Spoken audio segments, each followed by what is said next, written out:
명성황후는 노론 명문가인 여응민씨 가문의 딸로 태어났다. 그녀의 아버지 민치록은 인현왕후의 아버지 민유중의 5대 손이었다.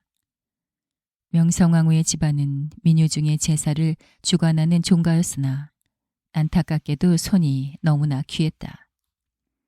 민유중의 손자 민익수부터 민백분, 민기현, 민치록에 이르기까지 모두 외동아들이었다. 정조 22년에 태어난 민치록은 지극히 평범한 인물이었다. 그는 순조 14년 1살 연상의 해조 씨와 혼인했다.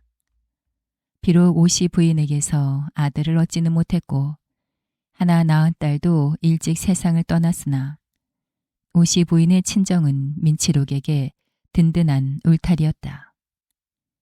하지만 그녀는 순조 33년 36살의 젊은 나이로 세상을 떠났다. 민치록은 20살도 되지 않은 이 씨를 두 번째 아내로 맞았고 이 어린 아내는 연달아 두 딸과 아들을 낳았다. 그러나 안타깝게도 세 아이 모두 일찍 세상을 떠났다. 그러던 중 철종 2년 9월 25일 막내딸이 태어났다. 50이 넘어서든 귀한 늦둥이였다. 아들이 없었던 민치록은 민치구의 둘째 아들 민승호를 양자로 들였다. 당시 민승호는 이미 장성한 나이였고 누나는 흥성군의 부인이었다. 철종 8년 59이 되던 해 민치록은 영천 군수에 임명됐다. 하지만 부임한 지 얼마 지나지 않아 병을 얻어 다시 여주로 돌아왔고 이듬해 세상을 떠났다. 명성황후는 9살, 민승호는 29살이 되던 해였다. 명성황후는 어머니와 함께 여주에서 아버지의 3년상을 치른 후 한양으로 올라왔다. 한양에는 오빠 민승호가 있었다. 민치록의 양자가 된 민승호는 철종 12년 민유중에 봉사손 자격으로 관직에 올랐으니 양어머니 이 씨와 여동생 민 씨를 부양할 만했다. 한양으로 터전을 옮긴 명성황후는 민승호의 집에서 새로운 생활을 시작했다. 이때 명성황후는 민승호의 친누나이자 12촌 언니이며 훗날 시어머니가 될 흥성군의 부인을 처음 만났다. 이 무렵 흥성군은 차남 이재왕을 왕위에 올리기 위해 한창 물밑 작업을 하고 있었다. 흥성군 부부는 책 읽기를 좋아하고 책을 두세 번 읽는 것만으로도 외울 만큼 비상한 기억력을 타고난 명성황후를 눈여겨보기 시작했다. 명성황후가 한양에 올라온 지 3년째 되던 1863년 12월 철종이 승하했다. 진즉 흥성군과 밀약을 나눈 신정왕후는 흥성군의 차남 이재왕을 효명세자의 양자로 삼아 왕위에 올렸다. 1864년 1월 이제 막 13살이 된 고종은 임금이 됐고 흥성군은 흥선대원군으로 승격됐으며 그의 부인 민씨도 여흥부 대부인으로 승격했다. 무엇보다 살아있는 몸으로 대원군에 자리에 앉은 흥선대원군의 지위와 권세는 순식간에 달라졌다. 영특함과 총명함이 남달랐던 명성황후는 흥선대원군의 변화를 가까이서 지켜보며 권력을 꿈꾸기 시작했다. 1864년 1월 명성황후는 친정어머니 이씨 양오라비 민승호와 함께 안국동 저택 감고당으로 들어갔다. 이때 명성황후의 꿈에 인현왕후가 나타나 그녀가 왕비가 될 것을 예언했다고 한다. 고종의 행록에 따르면 명성황후 꿈에 등장한 인현왕후는 그녀에게 옥으로 만든 구슬을 주며 이렇게 말했다. 너는 마땅히 나의 자리에 앉을 것이다. 너에게 복된 아들을 주리니 우리나라 억만년에 무궁한 복을 편안케 하리라. 인현왕후는 명성황후의 친정어머니 이 씨의 꿈에도 등장해 이렇게 말했다고 한다. 이 아이를 잘 가르쳐야 한다. 나는 종묘사직을 위해 크게 기대한다. 인현왕후의 예언은 반은 맞고 반은 틀렸다. 명성황후는 왕비가 됐으나 우리나라 억만년의 무궁한 복을 편안케 하지는 못했으니 말이다. 어쨌든 명성황후는 왕비를 꿈꾸기 시작했고 그러는 사이 철종의 3년상이 끝났다. 고종 3년 2월 고종은 15살이 됐고 신정왕후는 수렴청정을 거두었다. 그리고 왕비 간택이 시작됐다. 매천야록에 따르면 고종이 왕위에 오르기 전 흥성군은 안동 김씨 가문의 젊은 수장 김병학을 비밀리에 만나 장차 그의 딸을 왕비로 삼겠다는 약속을 했다고 한다. 외척 지위를 유지할 수 있게 해준다는 제안이었고 그래서 안동 김씨 가문은 고종의 즉위를 반대하지 않았다는 것이다. 고종은 자신의 즉위에 이렇게 복잡한 사연이 있다는 것을 알지 못했다. 알 필요도 없었고 알려준 사람도 없었다. 왕위는 고종의 것이었으나 왕권은 아버지 흥선대원군의 것이었기 때문이다.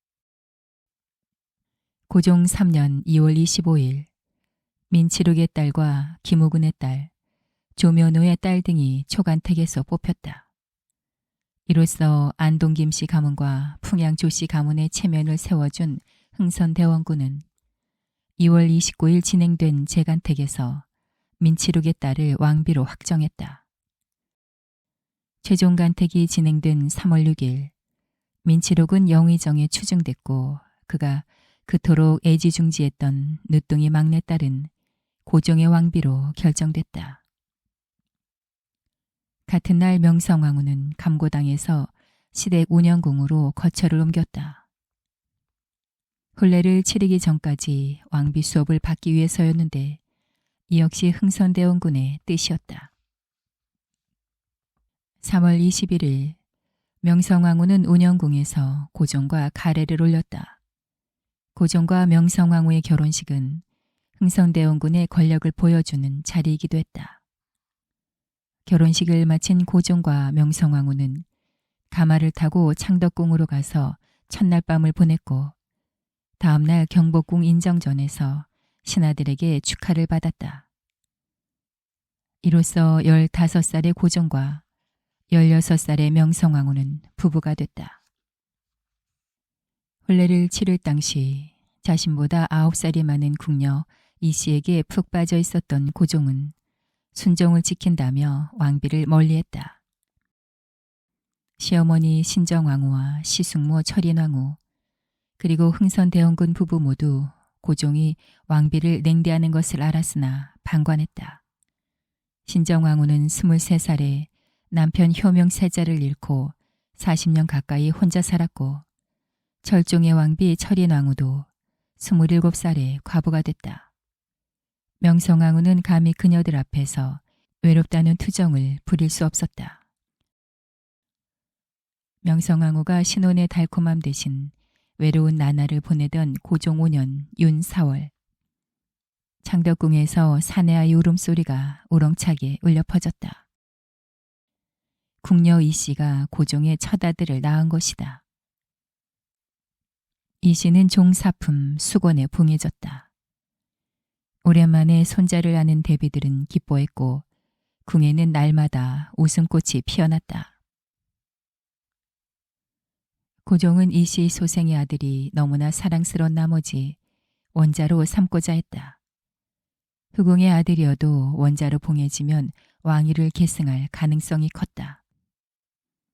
경종도 어머니 희빈 장씨가 수건이었던 시절 태어난 지 얼마 되지 않아 원자로 봉해지지 않았던가. 대비들이 고종의 기쁨을 함께 나눌수록 명성황후는 무력감을 느꼈다. 남편과 시댁 어른들의 사랑을 받지 못하는 초라한 상황에서 친정에 의지하고 기댈 수도 없었다. 물론 여흥민 씨 가문도 서서히 빛을 보기는 했다. 명성황후의 양오라비 민승호는 고종이 즉위하는 30을 훌쩍 넘긴 나이에 문과의 급제에 홍문관 교리에 임명됐고 곧 당상관에 올랐다. 명성황후가 왕비가 된 후에는 정삼품 2조 참의로 임명됐고 이듬해는 호조 참판으로 승진했다. 민승호의 동생 민겸호는 고종 2년 음서로 관직에 올라 다음해 알성시 장원으로 과거에 급제해 홍문관 부수찬이 됐다. 하지만 이는 명성황후의 오빠라서가 아니라 종친을 중용한 흥선대원군의 인사정책 덕분이었다. 아들을 낳은 수건이 씨는 얼마 후 다시 임신해 딸을 낳았다. 이 씨가 임신과 출산을 반복하는 동안 고종이 드디어 왕비에게 눈을 돌렸다. 고종 7년 5월 명성황후는 마침내 임신을 했다. 하지만 반드시 왕자를 낳아야 한다는 압박감 때문이었을까. 배가 한창 불러오던 12월 그만 유산을 하고 말았다. 안타깝고 슬픈 일이었으나 좋은 일도 있었다. 고종의 총애가 드디어 명성황후에게로 향한 것이다. 유산의 아픔을 함께하며 부부의 정은 한층 단단해졌고 명성황후는 거의 곧바로 다시 임신했다. 그리고 고종 8년 11월 마침내 첫 아들을 낳았다. 하지만 왕자는 항문이 막힌 채 태어났고 태어난 지 나흘 만에 눈을 감았다. 유산에 이어 아들을 잃는 슬픔을 함께 나누며 고종과 명성황후의 사랑은 더욱 깊어졌다. 몸조리가 끝나자마자 명성황후는 다시 임신했고 고종 10년 2월 공주를 낳았다. 명성황후가 고종의 총애를 독차지하며 임신과 출산을 거듭하는 사이 고종의 첫사랑 수건 이씨의 존재감은 점차 희미해졌다. 고종 10년 봄, 명성황후는 꿈을 꾸었다. 하늘이 열리고 오색구름이 영롱하더니 그 하늘에 만년토록 태평하리라라는 글이 보이는 꿈이었다. 꿈속의 광경은 황홀했다. 태몽이 분명했다. 얼마 후 명성황후는 임신했고 하늘이 약속한 귀한 원자를 품은 왕비를 보면서 고종은 마침내 왕으로서 첫 행보를 시작할 용기를 얻었다. 재위 10년 동안 고종은 한 번도 아버지 흥선대원군에게 맞서지 않았다. 용기도 없었고 왕권을 되찾을 지략도 없었기 때문이다. 하지만 이제 고종의 곁에는 아내이자 총명한 책사인 왕비가 있었다. 고종은 대원군의 개혁 중 서원 철폐에 반대했던 이항로, 기정진, 최익현 등에게 친정의 뜻을 슬며시 보였다. 처음에는 대원군의 눈을 피해 은밀하게 뜻을 전했으나 생후 8개월 된 공주가 세상을 떠나면서 고종은 마음을 단호하게 먹고 내각 변화를 준비했다. 10월 25일 동부승지 최익현이 흥선대원군의 월권 정치에 대한 상소를 올렸다. 최익현의 상소는 엄청난 파장을 일으켰다. 먼저 좌의정과 우의정이 책임지겠다며 사직을 청했고 사간원, 사원부, 홍문관, 승정원에서는 스스로를 탄핵했으며 성균관 유생들은 최익현의 상소가 인륜을 무너뜨렸다며 공무를 중단했다. 고종은 이들 모두를 파직했다. 흥선대원군은 고종의 갑작스러운 변화에 놀랐으나 권력을 내려놓을 생각도 돌려줄 생각도 없었다.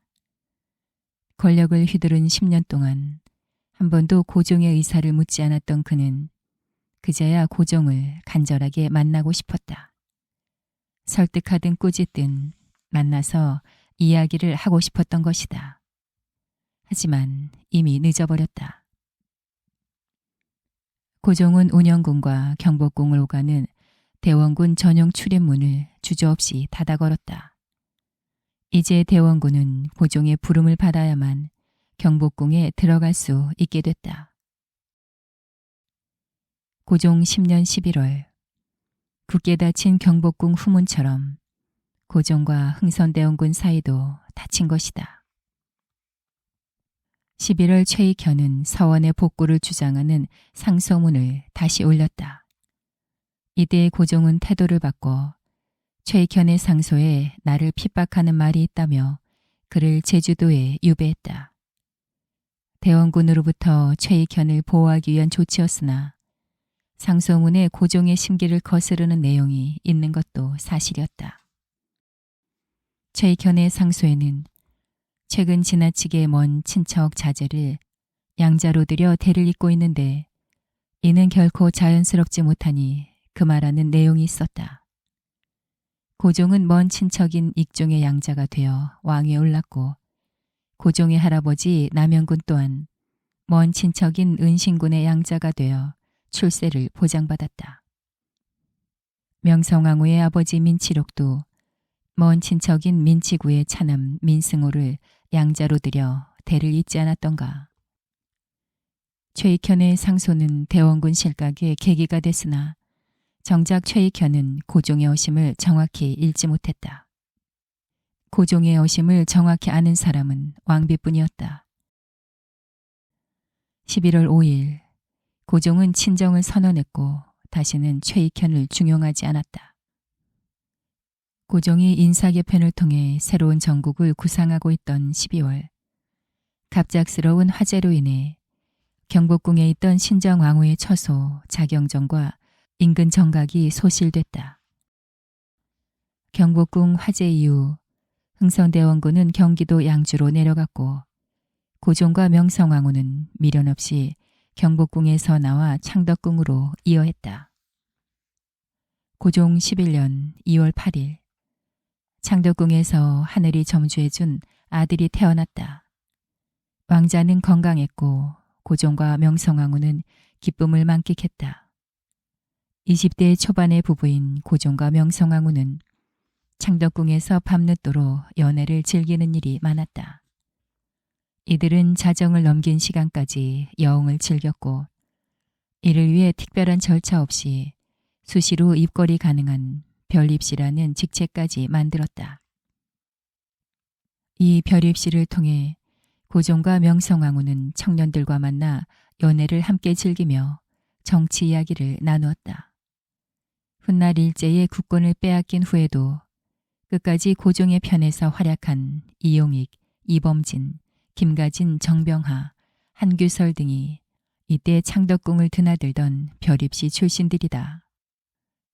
고종과 명성황후는 재능을 갖춘 젊은 인재들과 자주 어울리는 한편 대원군의 세력을 약화하는 작업을 계속했다. 매천야록에 따르면 이조참의로 임명되어 인사권을 손에 넣은 민승호는 대원군의 사람들을 모조리 파직했다.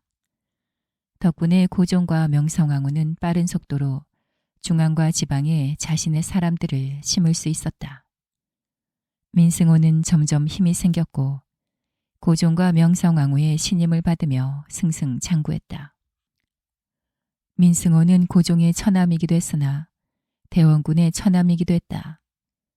고종의 최측근으로 활약하는 민승호를 예의주시하던 대원군은 고종 11년 10월 부사과 이휘름을 통해 상소를 올렸다. 효심을 강조하며 대원군을 다시 모셔와야 한다는 상소를 본 고종은 문장이 고약하고 내용은 억지며 방자하다는 이유로 이휘름을 평안도에 유배했다. 대원군을 다시 부르지 않겠다는 고종의 의지는 확고하고 단호했다. 그에게는 정치를 함께 꾸려나갈 최고의 협력자인 왕비 명성황후가 있었다. 고종은 그녀를 절대적으로 신임했다. 고종의 마음에도 조정에도 자신의 자리가 없음을 확인했지만 대원군은 권력을 포기하지 않았고 오히려 더욱 강경하게 나갔다. 이휘림이 유배에 처해진 지 한 달쯤 후인 11월 28일 민승호의 집에 폭탄이 배달됐다. 민승호와 그의 어린 아들 그리고 명성황후의 어머니인 해평부인은 그 자리에서 사망했다. 폭탄 테러의 배후가 누구인지는 끝내 밝혀지지 않았으나 민승호를 잘 알고 있으며 그에게 원한이 있는 자가 분명했다. 고종은 민승호에게 충정이라는 시호를 내려 애도했다. 민승호와 친정어머니의 죽음 이후 명성황후는 변했다. 그녀는 밤에 잠을 잘 이루지 못했고 고종은 왕비의 바뀐 습관에 맞춰 밤낮이 바뀐 생활을 했다. 부부는 흥선대원군을 미워하면서 유대감이 더욱 깊어졌고 서로를 지켜주고자 했다. 고종은 불안해하는 왕비를 달래는데 성심을 다했다. 고종 12년 2월 고종은 돌이 지나지 않은 원자를 세자로 책봉했다. 만삭의 몸으로 경사를 맞은 명성황후는 세자 책봉 축하 비용으로 100만 원을 썼다. 얼마 후 명성황후는 왕자를 낳았으나 아기는 10여일 만에 세상을 떠났다.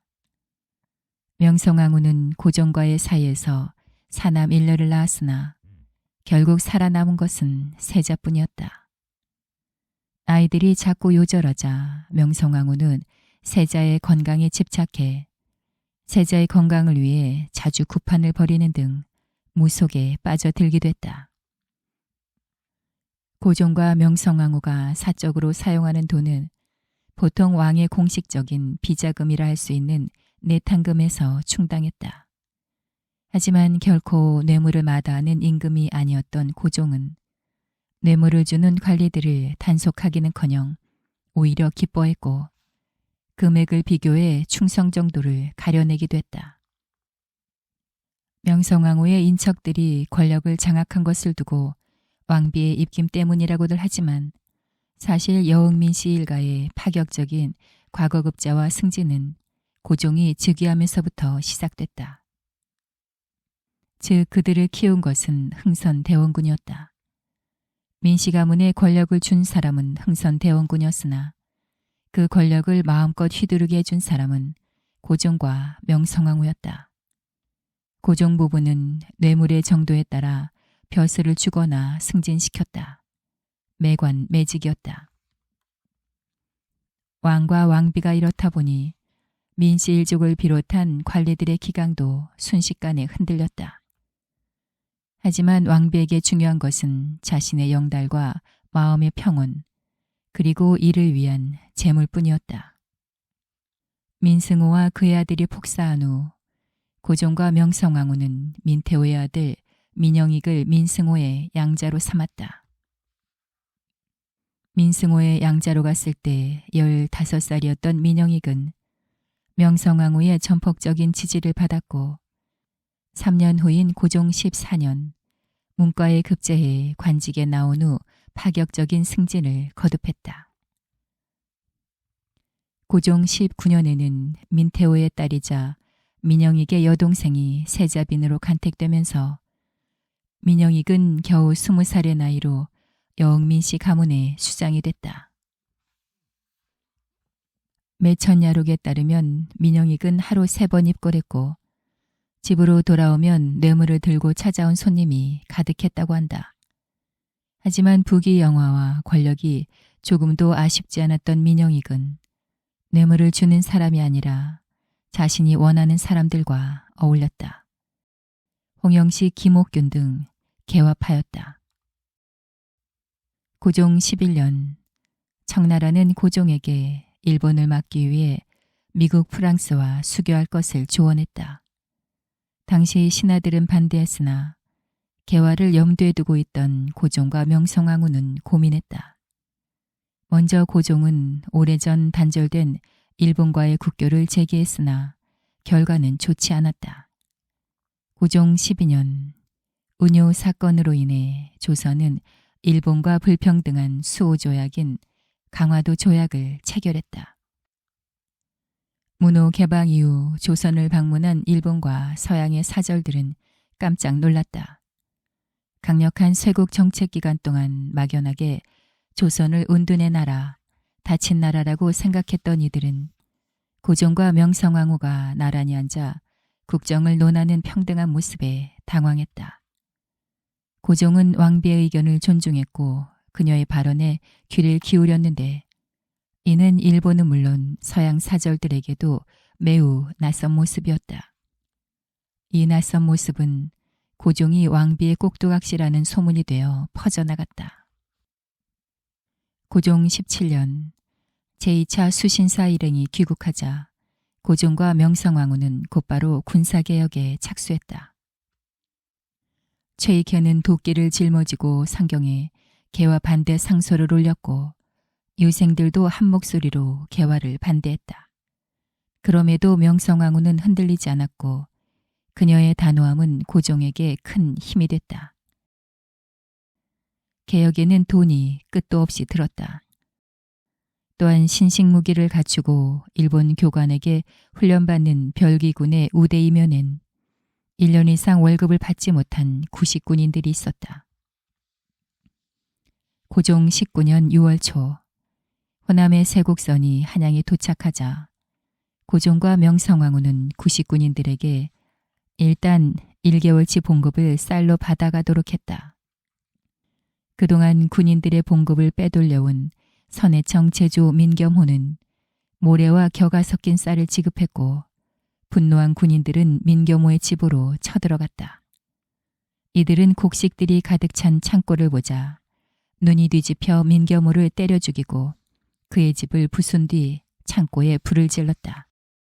민겸호 못지않은 탐관 흥인군 이최응도 죽였다.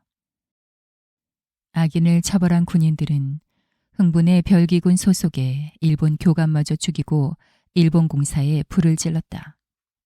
그 후 자신들의 힘으로는 사건을 수습하는 게 불가능하다고 판단한 이들은 운영궁을 찾아갔다. 흥선대원군이 군인들을 우대했던 기억을 떠올린 것이다. 흥선대원군은 궁지에 몰린 이들을 창덕궁으로 보냈다. 믿을 구석이 생긴 군인들은 왕비를 죽이기 위해 총칼을 들고 대궐에 난입했다. 이때 대원군은 아내 여흥 부대부인 민씨와 함께 군인들과 궁으로 향했다. 명성황후는 궁녀의 옷으로 갈아입고 여흥 부대부인 민씨가 타고 온 가마에 몸을 숨겼으나 군인들에게 발각되고 말았다. 이때 무예별감 홍계운이 군인들 앞을 막아서더니 명성황후를 가리키며 궁녀가 된 나의 여동생이라고 했다. 홍계운은 구식군인 출신이었기에 군인들은 그의 말을 믿었다. 덕분에 극적으로 대궐을 빠져나온 명성황후는 고향 여주를 거쳐 충주 장호원으로 피신했다. 초라한 몰골로 피신 중인 명성황후를 본 한 노파가 혀를 차며 안타까운 목소리로 말했다. 중전이 음란에 난리가 나는 바람에 아가씨가 여기까지 피난이고 고생이구려. 절망의 순간 명성황후는 처음으로 백성의 시선을 알게 된 것이다. 이후 명성황후는 죽는 날까지 백성의 편에 서지 않았다. 한편 엉망이 되어버린 창덕궁에서 고종과 흥선대원군은 10년 만에 얼굴을 마주했다. 왕비가 사라진 것을 안 순간부터 모든 의욕을 잃은 고종은 흥선대원군에게 정권을 맡겼다. 흥선대원군은 서둘러 왕비의 죽음을 선포하고 장례를 진행했다. 관에는 시신 대신 수의를 넣었고 무덤의 이름과 시호까지 정해졌다. 명성황후는 피난 중인 장호원에서 자신의 장례 소식을 들었다. 앞날이 막막하던 그때 명성황후는 한 여인을 만났다. 신을 모시는 무당이라는 여인은 숨어 지내던 명성황후를 찾아와 조심스럽게 큰 절을 올린 뒤 중전마마는 반드시 환궁할 것이라고 예언했다. 무당의 말은 명성황후에게 지푸라기 같은 희망이 됐다. 한편 군인들이 대궐에 난입해 왕비를 죽이고 고종을 위협했다는 소식에 청나라는 서둘러 파병을 했다. 당시 서구 열강과 일본에 밀려 체면이 말이 아니었던 청나라는 제후국인 조선의 임금을 구원하는 것으로 대국의 위엄을 세우고자 했던 것이다.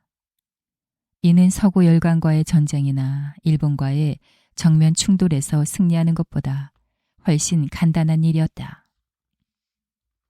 한양에 입성한 청군은 3일째 되던 날 대원군을 배에 태워 텐진으로 압송한 후 일부 군사를 한양에 남겨놓고 충주 장호원으로 내려갔다.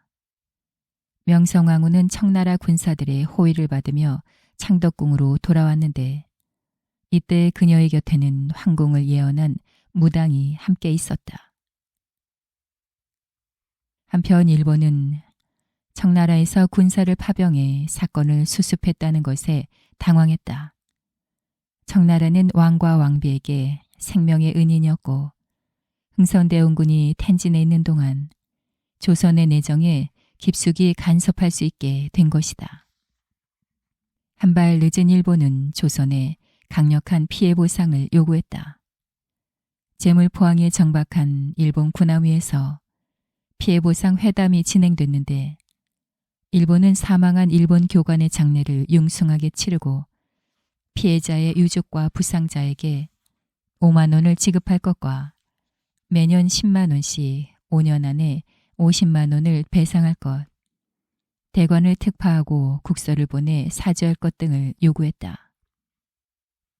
가해자인 조선은 일본의 무리한 요구를 들어줄 수밖에 없었다.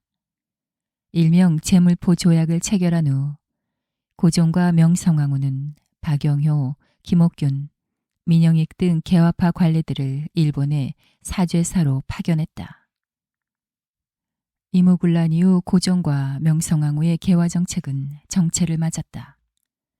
명성황후가 자신의 황궁을 도와준 청나라에 의지했기에 그녀의 마음을 돌려야만 개화 정책이 진행될 수 있었다. 사신의 신분으로 미국에 간 민영익이 서구 세계 순방을 마치고 돌아온 후 완고한 보수파로 변해버렸다. 민영익의 변화는 개화파에게 큰 충격이었다. 개화파는 고종과 명성황후를 설득할 수 있는 인물을 잃었고 명성황후는 자신과 생각이 일치하는 민영익을 더욱 총애했다. 개화파가 갈피를 잡지 못하는 사이 명성황후도 정책의 방향을 잃었다. 대원군이 추구했던 쇄국을 따를 수도 그렇다고 개화를 강행할 의지도 없었던 그녀는 무속에서 돌파구를 찾았다. 명성황후는 한양으로 데려온 자신의 황궁 날짜까지 마친 영엄한 무당을 위해 창덕궁 동쪽 성균관 인접한 곳에 사당을 세워주었다. 무당은 자신을 관우의 딸이라고 주장했다. 명성황후는 무당에게 진실로 영엄하다는 뜻으로 진령군이라는 군호를 내렸다.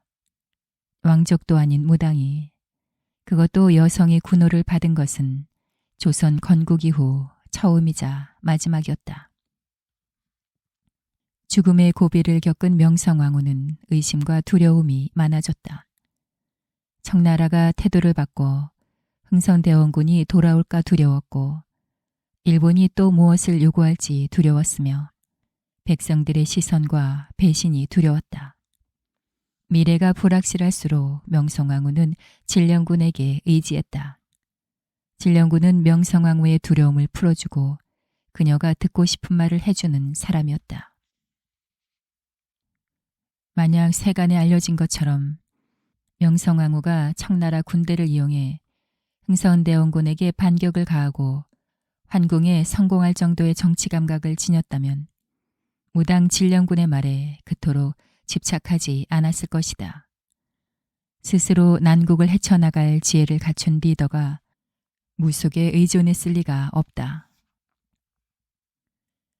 명성황후가 진정으로 청나라 군대를 이용하고자 했다면 이무군란 이후 청나라와의 관계에서 이의 득실을 따져가며 유리한 고지를 차지했을 것이다. 하지만 명성황후의 능력은 거기까지 미치지 못했다. 이무군란 이후 진령군에게 의존하고 청나라에 휘둘리며 개화 정책을 중단했다. 죽을 고비를 넘긴 후로 그녀에게 가장 중요한 것은 자신의 안위와 지위였다. 무속에 집착하는 고종과 명성황후, 그리고 보수파로 돌아선 민영이까지 개화파 앞날은 캄캄했다.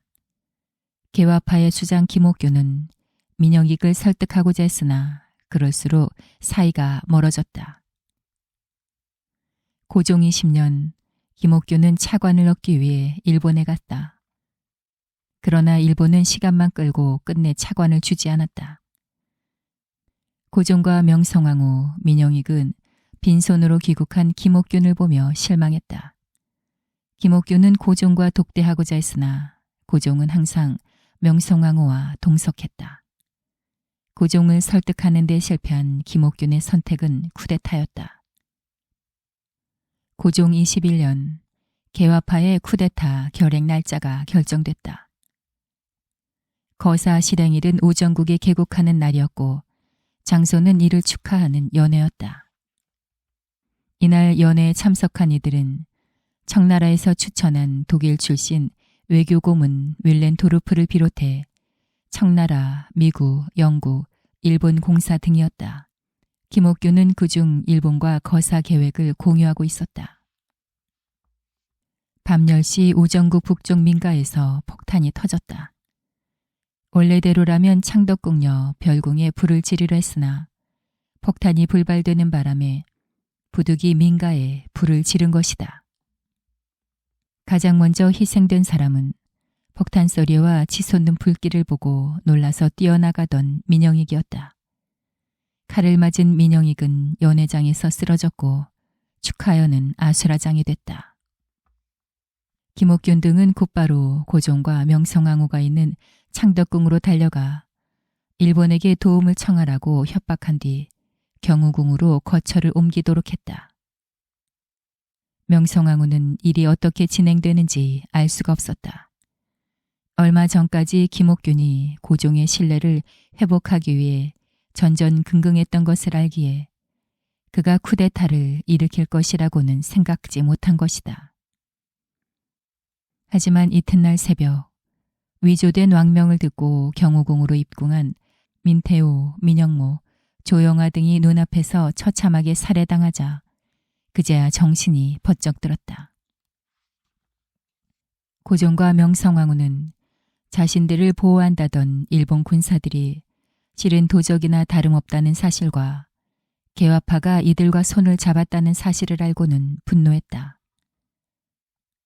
명성황후는 배신감에 치를 떨면서도 냉정하게 현실을 파악했다. 이미 죽을 고비를 넘겨본 경험이 있던 그녀는 수라상을 이용해 궁궐 밖에 있는 민영황과 밀서를 주고받는 기지를 발휘했다. 셋째 날 1500명에 달하는 청나라 군대가 조선군과 함께 창덕궁으로 진입하자 300여 명의 일본군은 김옥균과의 약속을 저버리고 물러났다.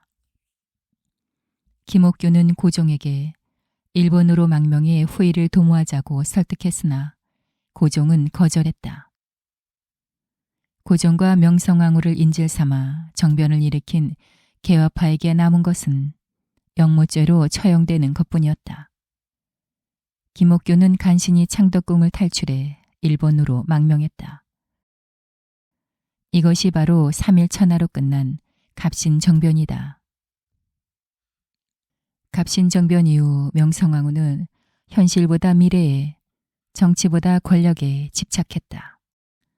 신하들을 믿지 못하게 된 그녀는 무당 진령군이 추천하는 사람들을 등용했다. 진령군이 거주하는 북가묘 앞에는 선물을 든 양반들로 북적거렸다. 대신들은 앞다투어 진령군과 의남매가 되기를 바랐고 젊은 관리들은 진령군의 양자가 되고자 했다. 매관매직과 뇌물이 성행했다. 조선을 둘러싼 국제정세는 복잡해졌다. 청나라의 위세는 더욱 커졌고 초조해진 일본은 본격적으로 야욕을 드러냈으며 무너져버린 왕실의 위험을 목격한 서구열강은 호시탐탐 기회를 노렸다.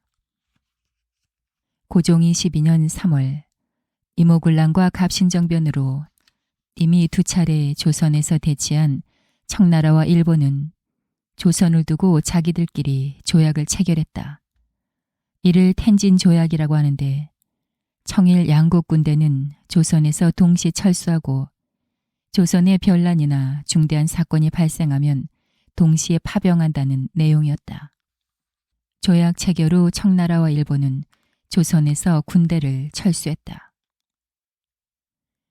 고종과 명성황후가 청나라와 일본, 흥선대원군과 개화파와 맞서 오직 왕위를 지키기 위해 고군분투하던 고종 22년에서 고종 30년 사이 전국 곳곳에서 무려 32차례의 밀란이 일어났다. 전라도와 충청도에서도 동학농민군이 봉기했고 고종과 명성황후는 청나라에 파병을 요청했다.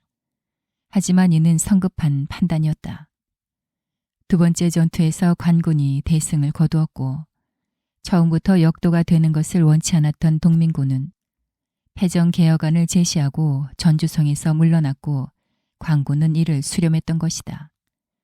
화해 분위기 속에서 동학농민군과 관군 사이의 협상은 아름답게 마무리됐지만 이미 청나라 군대가 아산만에 도착한 것이 문제였다.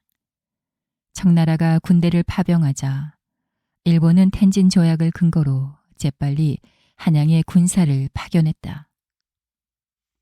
고종과 명성황후로부터 요청을 받은 청나라 군대가 동학농민군을 토벌하게 수월한 아산만으로 간 것과 달리 일본 군사들은 처음부터 한양으로 왔다. 일본군 2대대는 경복궁을 장악해 고종과 명성황후를 인질로 삼았고 흥선대원군을 내세워 내정을 개편했다. 흥선대원군은 재집권을 위해 일본과 손을 잡았으나 일본은 약속한 권력을 주지 않았다. 개화파 친일 인사들로 내각을 개편한 일본은 군사를 아산만으로 돌려 청나라 함선을 격침했다. 조선을 무대로 협상이 결렬되면서 청일전쟁이 시작됐다. 조선에서 청일전쟁이 시작됐으며 전쟁은 일본의 일방적인 승리로 끝났다. 청일전쟁에 승리한 일본은 관군과 손을 잡고 동학농민군 토벌에 나섰다. 고종 32년 패전국 청나라는 일본의 배상 요구를 모두 받아들여 시모노세키에서 조약을 맺었다. 이때 일본은 조약의 제1조에서 조선이 완전한 자주독립국임을 선언했는데 청나라의 눈치를 보지 않고 조선을 침략하기 위해서였다. 시모노세키 조약이 체결된 지 며칠이 채 지나기도 전에 러시아와 독일, 프랑스가 나서서 일본을 압박했고 이들을 상대로 전쟁을 치를 자신이 없었던 일본은 어쩔 수 없이 요동반도를 포기했다.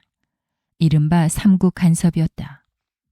또 전쟁에 대한 배상으로 청나라에게 요동반도와 대만을 받았다. 러시아의 힘을 확인한 고종과 명성황후는 뮬렌도르프를 중재자로 내세워 러시아 공사 베베르에게 협조를 구하며 수교를 준비했다. 베베르는 호의적이었고 청나라를 대신할 러시아라는 돌파구를 발견한 고종과 명성황후는 희망을 찾았다. 요동반도에 이어 조선까지를 위기에 놓인 일본은 명성황후를 제거할 계획을 세웠다. 고종을 움직이는 사람이 명성황후임을 알았기 때문이다. 고종 32년 9월 일본 공사에 임명된 군인 미우라 고로가 왕비 시에라는 전대미문의 범죄를 목적으로 한양에 도착했다. 경복궁으로 향하기 전 미우라 고로는 흥선대원군의 신변을 확보했다. 새벽 흥선대원군이 경복궁에 도착하자 일본 군들은 홍계운을 비롯한 수문병을 사살하고 대궐에 난입했다. 명성황후와 고종은 아직 잠자리에 들기 전이었다. 총성과 함께 몰려오는 일본군을 본 명성황후는 몸을 피했으나 이내 붙잡히고 말았다. 일본군은 고종과 세자 부부 앞에서 명성황후를 난도질에 죽였고 시신을 불태웠다. 동이 터올 무렵 대원군과 함께 나타난 미우라 공사는 고종을 협박해 왕비를 패서인했다. 이튿날 왕세자가 세자 자리에서 물러나겠다는 상소를 올리며 항의하자 고종은 명성황후에게 후궁의 직첩 중에서 가장 지위가 높은 정일품 빈의 칭호를 주고 다시 왕으로 복위했다. 고종 34년 1월 경복궁에서 도망쳐 러시아 공사관에 머물던 고종은 왕비 시호를 문성으로 정하고 3월에 다시 명성으로 수정했다. 같은 해 고종은 대한제국을 선언하고 황제로 즉위했고 명성황후는 명성황후로 추존됐다. 그리고 세상을 떠난 지 3년 만에 드디어 왕비의 예로 장례가 치러졌다. 부디 종사를 생각하셔야 합니다. 무슨 일이 있어도 살아남으셔야 합니다. 일본군의 총칼에 살해되기 직전 명성황후는 고종에게 이렇게 말했다. 그녀의 마지막 말은 마치 만국의 세월을 살아가게 될 조선의 백성들에게 전하는 말처럼 들린다. 왕비 시해 소식에 백성들은 분노했고 격렬한 반일 감정이 순식간에 전국을 강타했으며 곳곳에서 의병이 일어났다. 살아서 백성들에게 사랑받지 못했던 왕비는 죽음으로써 항일의 상징이 됐다. 그녀의 죽음을 통해 백성들은 자각했고 조선은 스스로 자주국가로 나아갈 동력을 얻었다. 화려한 듯 불행했고 안락한 듯 고통스러웠던 명성황후의 삶은 모순으로 가득했다. 그녀가 고종에게 사랑받지 못하고 왕비로서의 존재감이 없었던 10년이 대원군에게는 황금기였다. 고종의 사랑을 받으며 정치 감각을 빛냈던 10년 동안엔 폭도로 변한 군인들과 테러를 저지른 개화파에게 죽을 고비를 겪었다. 그 후 고종 21년, 갑신정변부터 고종 31년, 을미사변까지 10년간의 명성황후는 백성과 신하들을 외면한 채 사치스럽게 살았고 끝내 왕비로서의 존엄을 지키지 못한 채 비참한 죽음을 맞았으나 왕으로서의 숭고함을 얻었다. 조선의 마지막도 비슷했다. 고요한 아침의 나라에서 역동적인 개화기를 지나 국권을 빼앗기는 치욕을 겪었으나 결국 자주국가로서 우뚝 섰다. 그런 의미에서 자랑하고픈 고귀함과 감추고 싶은 민낯이 공존하는 명성황후는 조선의 마지막을 닮은 왕비이다.